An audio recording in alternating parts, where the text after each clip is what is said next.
Good morning, boys and girls. My name is Miss Judy. I live at Westminster Woods on Julington Creek, so it's not very far from where you live. I am going to read you a story this morning, and the name of it is No More Pencils, No More Books, No More Teachers' Dirty Looks.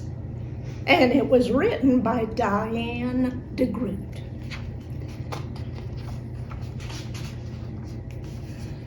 Everyone is getting ready to go to school. Brush your teeth every morning, comb your hair, etc. Hooray! Gilbert shouted, heading for the door. Today's the last day of school.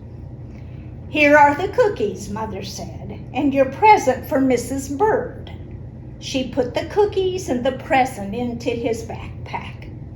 As he ran out the door, Gilbert waved and said, "Don't forget to come to the party this afternoon. Mrs. Bird is giving out awards." Patty was waiting for him outside. She looked sad. "I'm going to miss school," she said. "I like being in Mrs. Bird's class." "Me too," said Gilbert, "but I like the summer vacation better."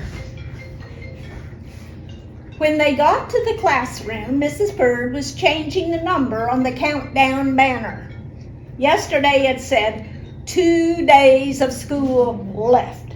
Today it said 1 day of school left. Mrs. Bird didn't look very sad. Lewis ran into the classroom singing, "No more pencils, no more books, no more teachers' dirty looks." Mrs. Bird heard him, but she didn't give him a dirty look.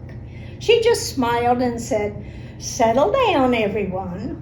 We have a lot to do this morning, starting with cleaning out our desks." "My desk is already clean," Philip said proudly.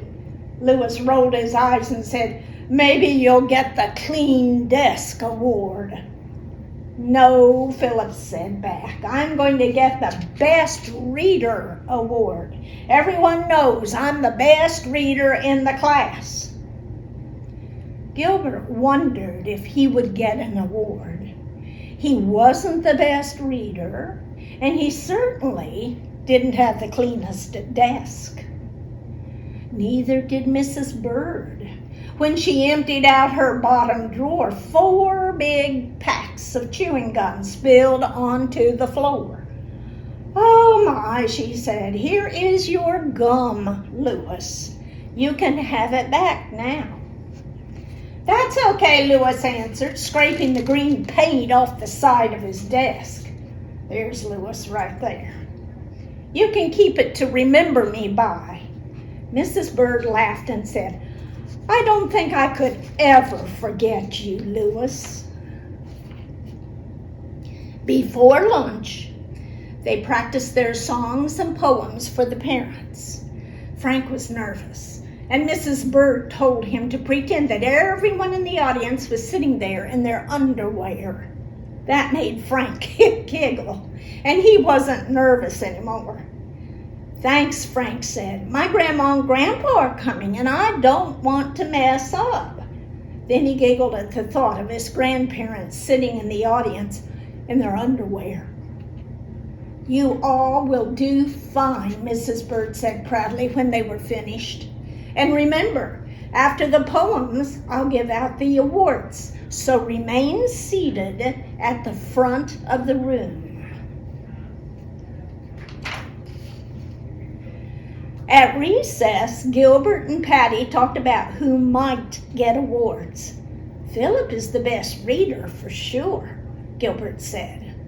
"Frank is good in math," Patty added. "He might get a math award." "And you're the best speller, Patty," said Gilbert. "I know you'll get an award for that." Patty smiled and said, "Well, you're the best at... Before she could think of what Gilbert did best, Lewis said, "What's the big deal? Everybody gets an award." Gilbert hoped that was true, but he didn't know what he was the best at. Poor Gilbert. When they returned to the classroom, all the desks were clean, all the books were boxed, and all the supplies were packed. It didn't feel like Mrs. Bird's classroom anymore.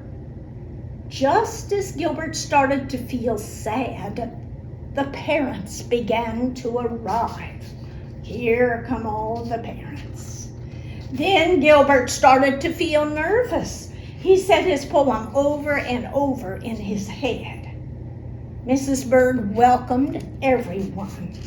Then her class sang the songs they had practiced. Lewis sang the loudest, and Gilbert wondered if there was a loud singer award. Soon it was time for Gilbert to recite the first poem. He took a deep breath and stepped forward. He said, "Summer's here. I can't wait. But first grade was really great. Mrs. Bird's the very best, and even when she gives a test." Gilbert sat down again. Phew, he didn't make a single mistake. Maybe he would get an award for the best poem. But Margaret's was good also. We learned to spell. We learned to read. We learned a lot of things indeed.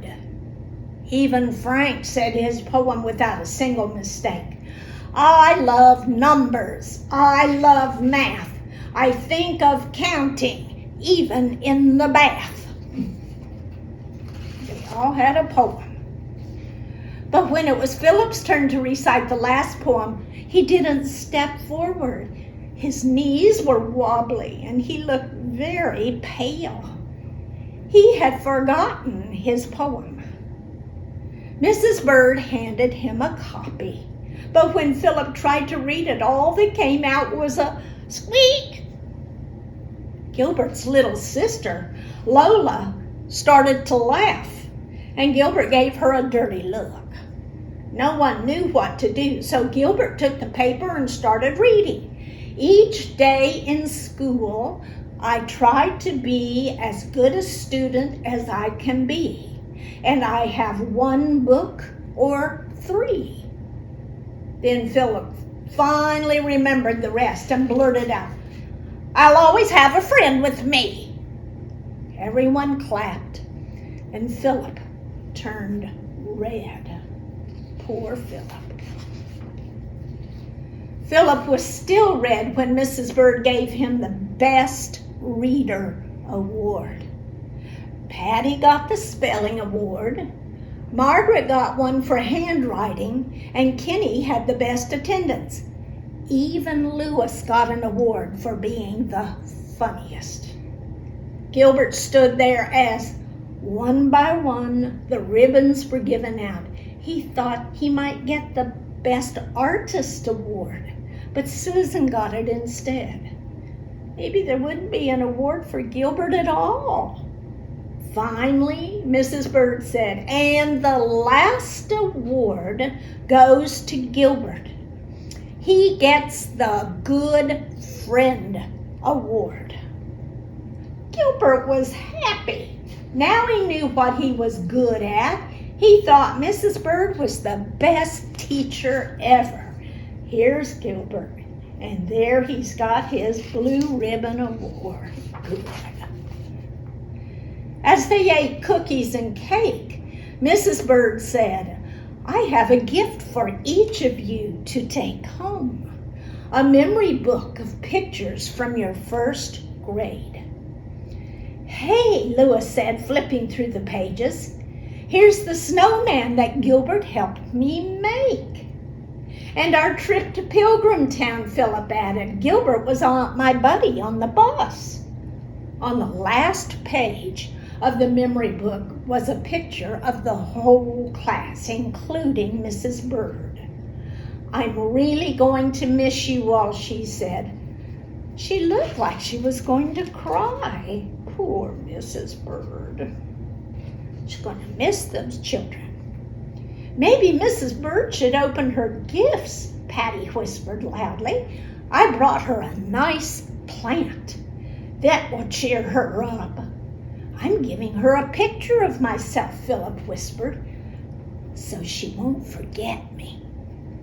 Gilbert's gift was a t-shirt that said, #1 teacher. Now he wished that he was giving her a picture of himself. What if she forgot who Gilbert was? As they walked home, Gilbert said, Mrs. Bird looked so sad when we left. What will she do all summer without us? Patty sighed and said, she'll probably be busy getting ready for her new class. Then Gilbert started to sniffle. Mrs. Bird was awfully sad, he said. She's going to miss me very, very much. Father said. I know what will make you feel better.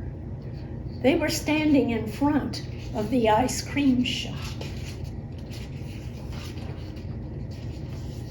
Gilbert saw all of his friends inside and he started to feel better.